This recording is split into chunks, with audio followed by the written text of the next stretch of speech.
Onorevole Meloni, qui ad Agrigento, ecco, ci spiega il suo progetto politico Fratelli d'Italia, come mai? Fratelli d'Italia è un movimento di centrodestra, a me piace dire è un movimento di centrodestra fondato su valori come meritocrazia, partecipazione,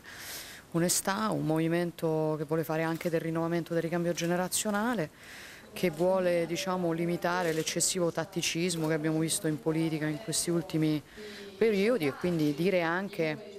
che se noi saremo forti all'interno della coalizione di centrodestra in nessun caso ci saranno i margini per tornare a fare governi di inciucio con la sinistra, in nessun caso ci saranno i margini per tornare a sostenere dei governi dei poteri forti come quello capitanato da Mario Monti, perché la sospensione della nostra democrazia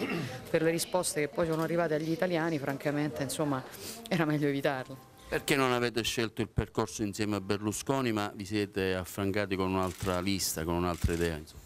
Beh, noi siamo in coalizione con il centrodestra perché chiaramente siamo persone di centrodestra e vogliamo rafforzare il centrodestra e se fossimo usciti dalla coalizione avremmo fatto gli interessi della sinistra o di Mario Monti in una legge che giustamente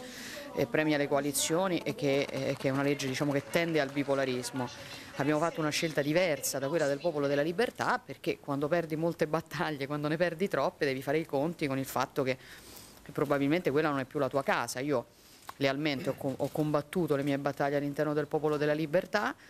le ho perse, quando ne ho perse troppe ho scelto, diciamo, rispetto all'ipotesi di garantirmi la rielezione, la ricandidatura in un percorso che però non riusciva più a rappresentarmi compiutamente, ho preferito fondarne un altro e ridare una casa anche a tante persone che in questi anni sono state deluse dal centrodestra e che magari si stavano rifugiando nell'astensionismo piuttosto nel voto a Grillo, che è un voto, diciamo, di protesta ma che distrugge e non costruisce, per cercare di fare in modo che queste persone potessero avere un punto di riferimento e potessero dare un voto costruttivo rimanendo comunque ancorati al centrodestra se sono persone che credono nel centrodestra. Da questo punto di vista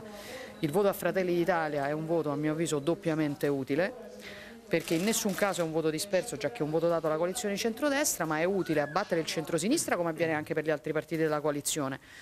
Il voto a Fratelli d'Italia però è anche un voto utile a riformare il centrodestra e questo lo si fa solamente se si vota Fratelli d'Italia.